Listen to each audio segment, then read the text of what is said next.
Constructive Voices, the podcast for the construction people, with news, views, and expert interviews.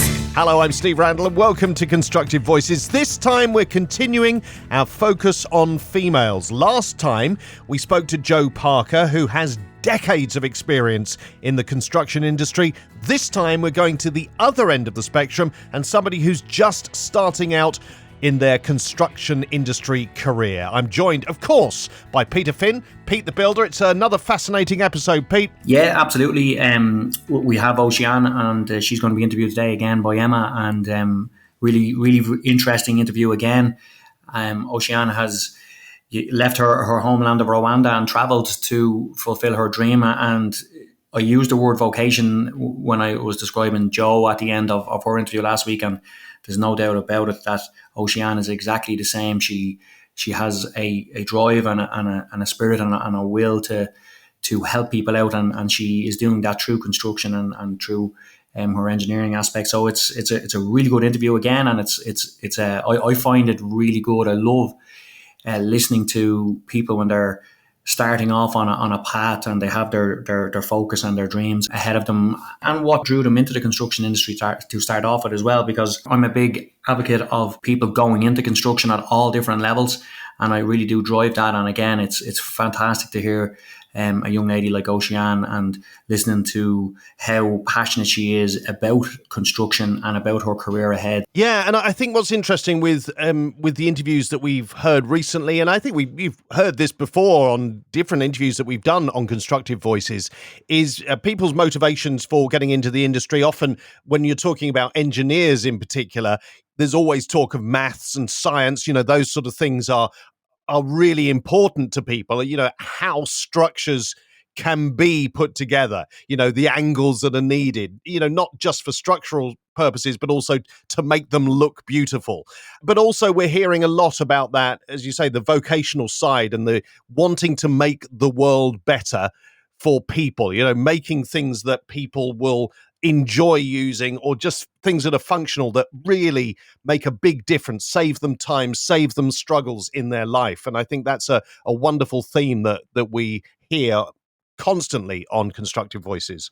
Yeah, and then added to that, obviously, Stephen, again, we always face up to this problem that we certainly do have a climate change battle going on as well. So, that's another huge element of construction at this point in time. And I think the younger generation and the new wave of professionals and just general construction people absolutely have that as one of their priorities. So you've got your general challenges of making sure that whatever it is that you're involved in or working on is functional. Aesthetically, we want to make sure that it ticks the boxes and looks architectural and creates something new. But then also we certainly want to make sure that that's done in an environmentally friendly and sustainable way. So, I think again, Océane's interview really captures all of those elements to it. So it really is great to hear this coming from a person who is new to the construction industry and who has a huge career ahead of them, and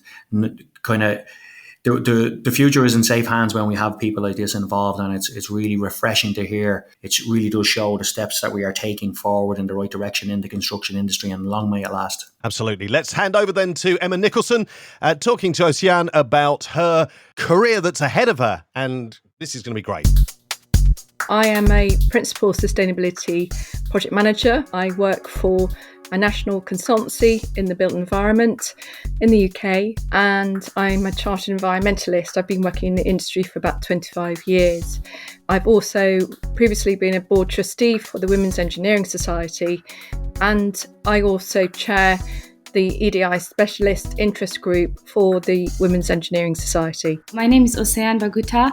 I've recently graduated from the University of Nottingham with a Master's of Environmental Engineering.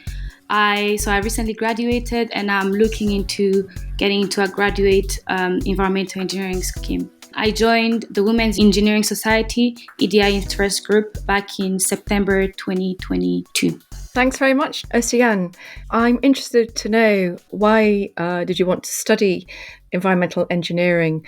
What kind of drew you to this career route in the first place? So when I was 17, in high school, I learned a lot about climate change and I took a class on what the United Nations Environmental Program is doing to help fight climate change. And I learned about the consequences of climate change and got very interested in what can I actually do to help. And I was doing extra modules outside of school to learn more about climate change. And at first I wanted to do environmental science to understand what is the cause and what are the consequences of climate change, to learn more about it. And I had one of my teachers who was a civil engineer. So he knew about how to solve problems. And he was telling me, there's not a lot of women in engineering. I know you're interested in learning more about climate change, but maybe that's something you can consider. So I started looking into what engineering is about. I decided to do environmental engineering as I wanted to solve problems and help the world fight against climate change. So yeah, learning about climate change and then having that desire of helping the world, building a better world, that's what drove me into environmental engineering. Thank you, Océane. I think that's incredibly important. It will lead to a most rewarding career. What aspects of the course did you really enjoy or found challenging? My course was interesting in terms of the department was chemical and environmental engineering. So the first 2 years were really focused on chemical engineering, which is process engineering and creating products and building processes and products. And the last 2 years were more environmental engineering, which is what I was most interested in. So I got to learn about environmental impact assessment, how to do ground investigations, and how to write reports on site investigations, and understanding what are the different criteria on how to make an environmental impact assessment report, which consists of looking at water quality, what are the consequences of a building can have on air pollution, on the noise to the people, on the ground, on the waste management, etc. So I got really interested in environmental impact assessment, and that is what I want to do as an environmental engineer. What else I got interested in the course was I was really interested in working in labs and having to challenge myself and solve problems. So my last year, my research project was on investigating how to remove heavy metals which contaminate the environment from incinerator bottom ash, which can be used as concrete material for roads, for example. So I really got interested in doing research and having to help protect the environment. So making sure that the materials that we're using are safe for the environment. So I felt as an engineer, I enjoyed doing something which is impactful for the environment and also safe for the people. And I've also on my course really enjoyed working in groups and getting to know people from different cultures and different backgrounds. I'm sure that as well that you're having to look at innovative ways to make improvements to develop environmental solutions, and particularly with regards to materials, maybe even working with suppliers, driving innovation. So I just wondered if there was anything innovative that you particularly learnt on your course or that you've focused on. On my course, I've really enjoyed learning about carbon capture. So how can we design a process which captures the carbon, and having to make sure that we are using safe material that is long-term sustainable, and that we don't need more retrofitting later on. And also, how can we add a carbon capture plant to an old plant? So, and also in terms of energy efficiency, making sure that we use material that is of low carbon footprint and that uses low energy, and having also to recycle material on the plant itself. So, for example, recycling steam or recycling wastewater, having to treat it, then reuse it on the plant. In terms of materials, so as a chemical environmental engineering, it's more about making sure that the material that we're using is safe for the product that we're producing. I'm not a civil engineer, but I know I've read about using bamboo, for example, as a material which is sustainable. But in terms of an environmental engineer, I know that we need to use material that is safe and also environmental friendly, which has a low carbon footprint. So doing things like life cycle assessment studies, that is something I've also enjoyed doing on my course, making sure that we know the carbon footprint of the material that we're using. It sounds like you've developed a lot of knowledge and skills on your course. Are there any particular skills that you think have helped you, initially before you started the course, or that you think are important to becoming an engineer? Yes, I think teamworking is a is the first one, I'll say. On my degree, the projects that we've done are always like held with a group of like 5 people. And so, yeah, you need to be able to trust the other people you're working with and like distribute the task like equally, so you don't get a lot of work by yourself. And just having to see something come to the end all together and seeing that it has worked and working with everyone else, it's a really important skill. So I'll say teamworking is the most important, and also like communication, being able to say when you are not confident with something or when you need help, and that also comes with teamworking, and making sure that you're able to explain what you've learned, explain what you're finding, so that your colleagues can also trust you. So communications are very important, and also problem solving skills. As engineers, we are trying to solve problems, so we need to make sure we work on things together. I agree. I think those are 3 really important skills. So that's teamwork, communication, and also problem-solving skills. Océane, in terms of sustainability, how do you think engineers can make a difference? Engineers can make a lot. So our job is to design and protect the environment and protect the people. So what we can do is, for example, in terms of like water treatment, making sure that we are recycling the water that we're using on a plant or anywhere in the process of like building something. So making sure that we recycle the water, and also in terms of steam, for example, where can we reuse the steam on the process plant.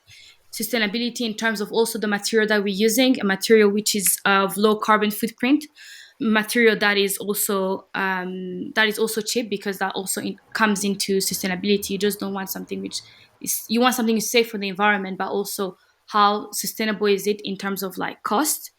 And also like designing buildings that are resilient to like climate impact. So we know that you will have drought, or we can also have like extreme like floodings, for example, or like rising sea levels. So making sure that the buildings that the plant that we are building are sustainable in terms of like we don't need any retrofitting later on, and they are safe for the people and also for the environment. And things like also in sustainability in terms of like improving the air quality and the health of the people, the biodiversity. So for example, like putting like green roofs on like buildings, so making sure that we protect that we reduce air pollution in that way.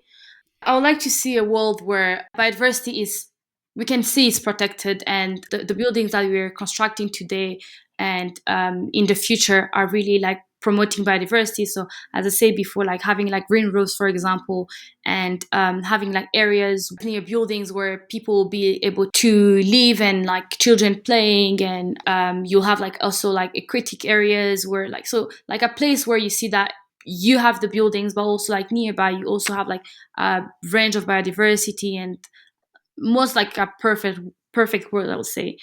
There's no pollution with like the carbon capture we've put, and that we have more like a community which is really focused on making sustainability and making sure that the future generations are protected and have the same chances that we have today. So yes, in terms of sustainability, I believe engineers we can make a lot, and there's still a lot of like a lot of things like we need to change, but I believe like we're getting there.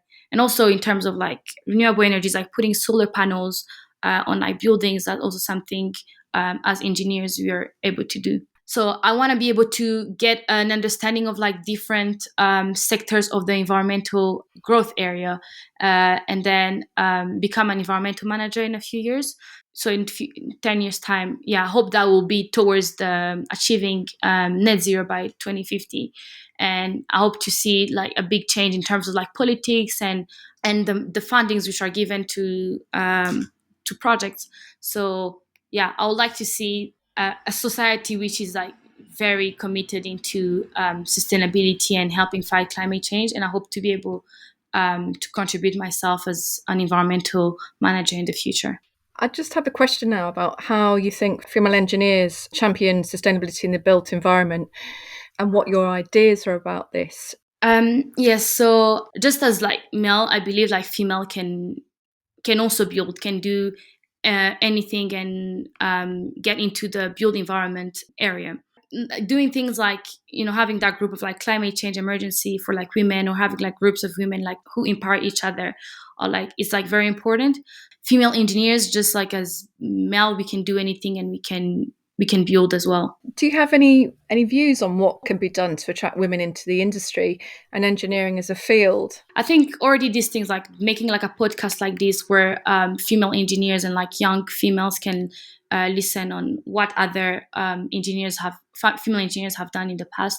It's a really good thing. So like holding as well like conferences where young female students can come and like listen to other engineers is something which can be done. And I know that the Women Engineering Society, like the Women Engineering Conference, is something which is also very important. It's like an example to follow. And also like going into like classrooms and talking to the students and telling them like what us as female engineers we've done in the past, and having that like inspiration, giving them that inspiration is like something which is important. Great, thanks, Océane. So this leads me to my next question. Is there any one particular male or female in the engineering industry that's inspired you? And what was it about them that actually impressed you? I'll say as a male engineer, I've been impressed by one person at school who has like really helped me as a young female engineer in terms of my career, or even like getting into the Women Engineering Society. So this person is called Vince Pizzoni, and he's like a career mentor at the University of Nottingham, and he's also part of the Women Engineering Society.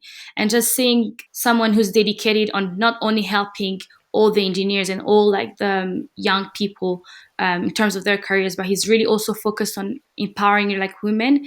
And this is something like which really inspired me in terms of not a lot of like men will go all the way to help women in their career and like want to see female engineers like prosper in their career. And it's something he's really done well and which is really inspiring. Yes, he's someone who has really helped me throughout my degree and who's really inspired me. And for myself, like I want to be able to help young women in the future. And yeah, I learn a lot from him. I think we could do with a lot more male mentors in the industry. And it's really great to hear that you've had someone such as Vince who has inspired you in that way. Yeah. You're a member of the Women's Engineering Society EDI Specialist Interest Group, like myself, Océane.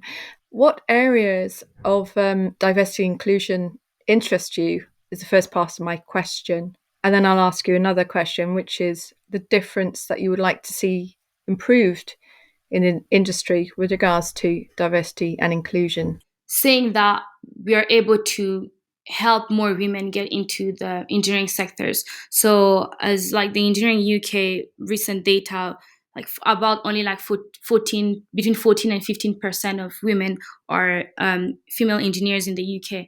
And this is a number I would like to see rising, just in terms of like more women getting into boards and committees, and also getting more jobs, engineering jobs. And personally, I would like as well to see more minority people getting into graduate jobs. I'm a person of minority, and so seeing more Black, Asian, and minority people getting more jobs is something which is important to me. So yeah, and also people who are more like disabled as well, getting more graduate jobs and getting the access to board committees. It's something I would really like to see. They can do the engineering degree, but then getting into the job, they get demotivated because they've seen that it's hard, and it's like there's still like biases, and yeah, they need to have self-confidence. And that's something I would like to like be able to help and see more women getting the confidence going into engineering jobs. Indeed, and also into leadership roles as well. Yeah. Within organisations, I think it's really important too. So I think those are really good points, Océane. What inspires you the most in your future line of work? What you think you might want to go on to do? I think you've kind of touched upon it in terms of, are you going to do international work? Are you going to work in the UK? Yeah, so I want to become a chartered environmental engineer, and also a chartered environmentalist with IEMA, the Institution Environmental Management Authority, I believe. So I want to become both a chartered engineer with ICME, but also be chartered with IEMA. And in terms of what inspires me for my future work is I want to be able to build things which are like sustainable, which protects the environment, but also is safe for the people. And I'm inspired on like building things and seeing the future of that like prospering and actually seeing the building come to life, or the plant come to life. Definitely. As well, you touched upon an institute, the Institute of Environmental Management and Assessment, IEMA, and I'm also a member of IEMA. I just wondered how an institute can make a difference to your career. Are you a student level at the moment, or are you planning on to kind of build your career with IEMA's support, for example? Yes, so I'm a current student member of IEMA, and I believe as an institute, there's things like you can follow like trainings. You can have like mentors. So like once I join like a graduate scheme, I'll be able to, if I choose the path of IEMA, I can get like mentors who will help me get through the process of being chartered. So being part of an institution is something I really recommend, even for like young females who will be joining universities. So I joined, for example, ICAME when I joined the University of Nottingham. So they'll have like webinars. So those are like things you can join like after school, and I get to learn from people in the industry who have successfully like completed some project, and who are able to share not only just project, even like inspiration on like how they got into their current jobs. And this is something I really recommend. And yeah, being part of an institution, just feel like, yeah, you can learn from other people and you can ask them questions that will help you through your professional development. And so I believe being chartered is something which is very important. So to all the young female engineers who are listening to this, believe in yourself and be self-confident. You can do anything that you want and anything that you set yourself to achieve, and you have people around you to help you through it. And reach out to people, never be afraid of asking questions. Great. I totally agree with that as well, Océane. Finally, is there a motivational quote that you'd like to leave with us for future female engineers joining the industry? Yes, I've actually got two quotes that I remember. So one is from Mae Jemison, who's the first African American woman astronaut in space. So she said, "Don't let anyone rob you of your imagination, creativity, or curiosity. It's your place in the world. It's your life. Go on and do all you can with it, and make it in the life you want to live." So I like that one because in life you get people who will not support you all the time into what you want to do, but as a female engineer and as a young engineer, you should believe in yourself all the time, and don't let anyone take that imagination and creativity of yours. You can change the world. And my second one is, we must have perseverance and above all confidence in ourselves. We must believe that we are gifted for something and that things must be attained. That's from Marie Curie. Thank you so much, Océane. It's been an absolute pleasure to interview you. This is Constructive Voices. So, Pete, another fascinating interview. Somebody with their whole career ahead of them. And you do sort of think, with the ideas that she's got, with the motivation that she has, and the things that are driving her to want to be in construction and make the world a better place, she's got an amazing career ahead of her. Yeah, without the shadow of a doubt. The world has definitely got smaller in a lot of ways in terms of, you hear Océane talking, and she comes from, a place very far away from where she is currently working. But she's willing to make those commitments and those changes in her life to do what she wants to do. And it's clear that she wants to have an impact in a positive way. And she's doing that through something that she also has a huge passion for, which is construction. So, fantastic stuff. I really do get a kick out of hearing from young people with that drive, and it really does give you a little snapshot into the future, and it's great to hear and get to understand that young generation mentality as well. From your perspective, sort of on a boots on the ground level, do you find that there is a strong pipeline of young people, men and, boys and girls, men and women wanting to get into construction? Are they contacting you? I mean, you in particular, because you're on TV in Ireland, you're a very visible face of construction. Do you get people saying, this is something I want to get into? How can I do it? What's the next step?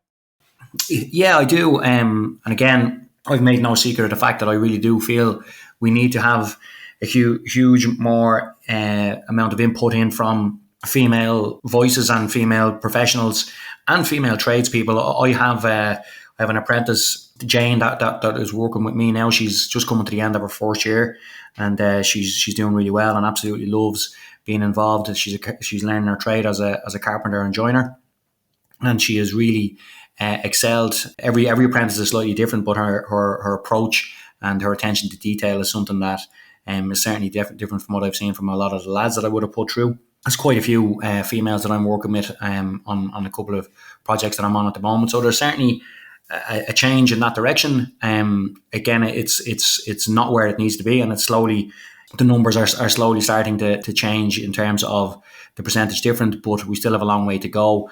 And there's no doubt about it, though, the industry itself is without the shadow of a doubt conscious of this now, and is certainly, it's a question that I do get asked quite a lot, and it's certainly it's a career choice that females are considering now, and we need more of it. And again, if there was ever an interview that would help guide a female or a lady towards our industry, it's what we've just listened to there from Océane, in terms of, it's very clear that she has made the choice based off her passions and is committed to what she's going to be doing going forward, and she has some great plans for the future. So yeah, really exciting times for everybody within the industry, especially females, and I really do hope that we're going to start seeing lots more female participation in our industry on all aspects of the industry, because our industry is so big. There's so many different areas within the industry, in terms of, it goes right from boots on the ground like myself to management level, and there's technology. There's just so many facets to construction that, again,